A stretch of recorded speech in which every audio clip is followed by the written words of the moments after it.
The Lost Continent was originally published under the title Beyond 30 Lost Continent by Edgar Rice Burroughs, Stable 3911. Since earliest childhood I have been strangely fascinated by the mystery surrounding the history of the last days of 20th century Europe.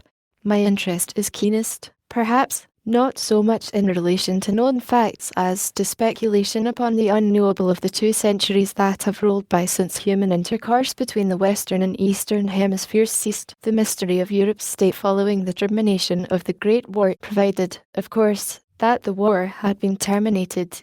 From out of the meagerness of our censored histories we learned that for 15 years after the cessation of diplomatic relations between the United States of North America and the belligerent nations of the Old World, news of more or less doubtful authenticity filtered, from time to time, into the Western Hemisphere from the Eastern. Then came the fruition of that historic propaganda which is best described by its own slogan, "The East for the East, the West for the West," and all further intercourse was stopped by statute. Even prior to this, transoceanic commerce had practically ceased, owing to the perils and hazards of the mine-strewn waters of both the Atlantic and Pacific Oceans. Just when submarine activities ended we do not know, but the last vessel of this type sighted by a Pan-American merchantman was the huge Q-138, which discharged 29 torpedoes at the Brazilian tank steamer off the Bermudas in the fall of 1972. A heavy sea and the excellent seamanship of the master of the Brazilian permitted the Pan-American to escape and report this last of a long series of outrages upon our commerce. God alone knows how many hundreds of our ancient ships fell prey to the roving steel sharks of blood-frenzied Europe. Countless were the vessels and men that passed over our eastern and western horizons, never to return. But whether they met their fates before the belching tubes of submarines or among the aimlessly drifting minefields, no man lived to tell. And then came the great Pan-American Federation which linked the Western Hemisphere from pole to pole under a single flag, which joined the navies of the New World into the mightiest fighting force that ever sailed the 7 seas, the greatest argument for peace the world had ever known. Since that day peace had reigned from the western shores of the Azores to the western shores of the Hawaiian Islands, nor has any man of either hemisphere dared cross 30 dW, or 175 dW. From 30 to 175 D is ours. From 30 to 175 D is peace, prosperity and happiness. Beyond was the great unknown. Even the geographies of my boyhood showed nothing beyond. We were taught of nothing beyond. Speculation was discouraged. For 200 years the Eastern Hemisphere had been wiped from the maps and histories of Pan America. Its mention in fiction, even, was forbidden. Our ships of peace patrol 30 and 175. What ships from beyond they have warned only the secret archives of government show. But, a naval officer myself, I have gathered from the traditions of the service that it has been fully 200 years since smoke or sail has been sighted east of 30 D or west of 175 D. The fate of the relinquished provinces which lay beyond the deadlines we could only speculate upon. That they were taken by the military power, which rose so suddenly in China after the fall of the Republic, and which wrested Manchuria and Korea from Russia and Japan, and also absorbed the Philippines, is quite within the range of possibility. It was the commander of a Chinese man-of-war who received a copy of the Edict of 1972 from the hand of my illustrious ancestor, Admiral Turk, on 206 years ago, and from the yellowed pages of the Admiral's diary I learned that the fate of the Philippines was even then presaged by these Chinese naval officers.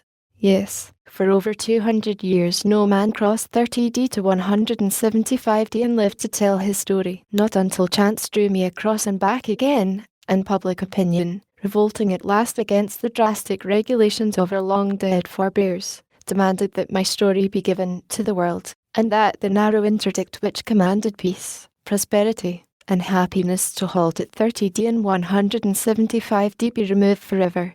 I am glad that it was given to me to be an instrument in the hands of Providence for the uplifting of benighted Europe, and the amelioration of the suffering, degradation, and abysmal ignorance in which I found her. I shall not live to see the complete regeneration of the savage hordes of the Eastern Hemisphere. That is a work which will require many generations, perhaps ages, so complete has been their reversion to savagery. but I know that the work has been started, and I am proud of the share in it which my generous countrymen have placed in my hands. The government already possesses a complete official report of my adventures beyond 30. In the narrative I purpose telling my story in a less formal, and I hope, a more entertaining, style, though, being only a naval officer and without claim to the slightest literary ability, I shall most certainly fall far short of the possibilities which are inherent in my subject. That I have passed through the most wondrous adventures that have befallen a civilized man during the past 2 centuries encourages me in the belief that, however ill the telling, the facts themselves will command your interest to the final page. Beyond 30, romance, adventure, strange peoples, fearsome beasts, all the excitement and scurry of the lives of the 20th century ancients that have been denied us in these dull days of peace and prosaic prosperity, all lay beyond 30, the invisible barrier between the stupid, commercial present and the carefree, barbarous past. What boy has not sighed for the good old days of wars, revolutions, and riots? How I used to pore over the chronicles of those old days, those dear old days, when workmen went armed in their labours, when they fell upon one another with gun and bomb and dagger, and the streets ran red with blood. Ah, but those were the times when life was worth the living, when a man who went out by night knew not at which dark corner a footpad might leap upon and slay him, when wild beasts roamed the forests and the jungles, and there were savage men, and countries yet unexplored. Now, in all the Western Hemisphere dwells no man who may not find a schoolhouse within walking distance of his home, or at least within flying distance.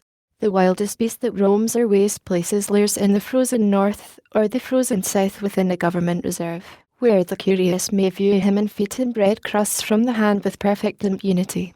But beyond 30, and I have gone there, and come back, and now you may go there, for no longer is it high treason, punishable by disgrace or death, to cross 30D or 175D.